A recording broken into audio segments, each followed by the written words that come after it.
Une fois que vos fichiers sont préparés et ont déjà été rajoutés à votre environnement Microsoft 365, assez probablement au sein de OneDrive, vous pouvez les intégrer à vos pages de manière traditionnelle, c'est-à-dire vous cliquez à l'endroit où vous avez envie que le lien vers le document soit positionné, et là, vous faites arrobase.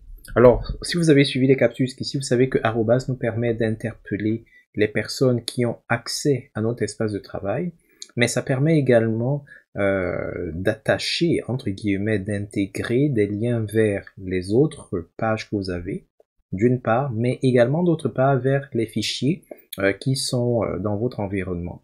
Alors, Microsoft Loop, comme c'est le même environnement avec 365, il va aller fouiller dans, on peut le voir ici, pour aller fouiller dans vos contacts, dans vos fichiers, dans vos réunions, dans vraiment tout votre écosystème Microsoft 365 pour retrouver ce qui pourrait être important à son endroit. Alors, tout ce que vous avez à faire, c'est de sélectionner le fichier qui vous intéresse. Par exemple ici. Alors là, on peut voir le lien vers le fichier qui va être inséré. Autre chose que vous pourriez faire lorsque vous avez plusieurs fichiers qui ont des noms un peu bizarres, c'est que vous faites arrobase et vous commencez à taper les lettres qui comportent votre fichier, en général les premières lettres, et ça vous permettra de pouvoir facilement filtrer les éléments de votre fichier, de votre liste de fichiers, pour n'afficher que les éléments concernés. Alors il pourrait y avoir des cas où la touche arrobase ou alors la recherche par nom de fichier n'est pas efficace, peut-être parce que vous avez trop de fichiers, ou alors peut-être les fichiers que vous voulez interpeller n'ont pas encore été indexés. Ça peut arriver si vous venez à peine de rajouter des fichiers. Alors une autre façon d'intégrer des fichiers au sein de votre page pourrait être de vous rendre à l'endroit où se trouve le fichier.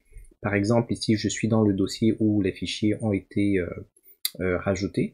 Et disons que je voudrais intégrer cette archive-ci. Donc vous pouvez venir sur les trois points de suspension associés au fichier. Vous cliquez et vous sélectionnez copier le lien. Vous attendez qu'il aille dans le presse-papier, mais parfois vous pourriez avoir un avertissement comme celui-ci, si c'est un nouveau navigateur ou une des premières fois que vous le faites. Donc il faut cliquer sur autoriser. Quand le lien est copié au niveau de votre presse-papier, vous pouvez aller maintenant dans votre page, à l'endroit où vous aimeriez que le lien apparaisse. Et tout ce que vous avez à faire, c'est de coller. Alors vous voyez. Alors ça peut marcher avec n'importe quel type de fichier, tant et aussi longtemps que le fichier est acceptable et accepté dans votre OneDrive, vous serez capable de l'intégrer au sein de votre page. Mais n'oubliez pas, ce sont des liens, ce ne sont pas des pièces jointes, comme par exemple dans le cas où vous attachez un fichier au sein d'un courriel Outlook par exemple. Ce sont vraiment des liens. Donc si quelqu'un clique dessus, il ne va pas travailler en tant que tel ici à l'intérieur, mais il va plutôt travailler sur le vrai fichier, parce que ceci va s'ouvrir comme un lien. À cet égard, regardons un peu voir chez Alex comment est-ce que les choses se comportent. Donc, si on vient chez Alex, on vient dans EDT et on regarde au niveau des composants.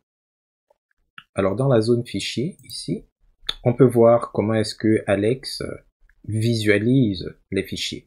Alors, l'aperçu, lui, ne peut pas le voir parce que, n'oubliez pas, les fichiers ont été faits par moi.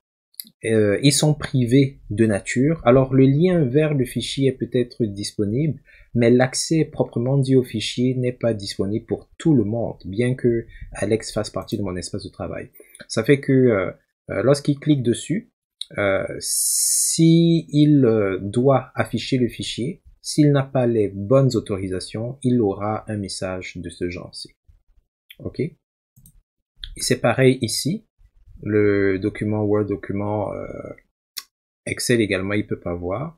Alors l'archive de travail, sera-t-il capable de voir? Ah ouais, oui, l'archive, elle, il est capable de la voir sans aucun problème. Donc si jamais ceux avec qui vous partagez les fichiers ont ce genre de message d'erreur, tout ce que vous aurez à faire, vous en tant que propriétaire de la ressource, c'est d'aller au niveau de votre fichier et d'accorder les autorisations qui s'imposent.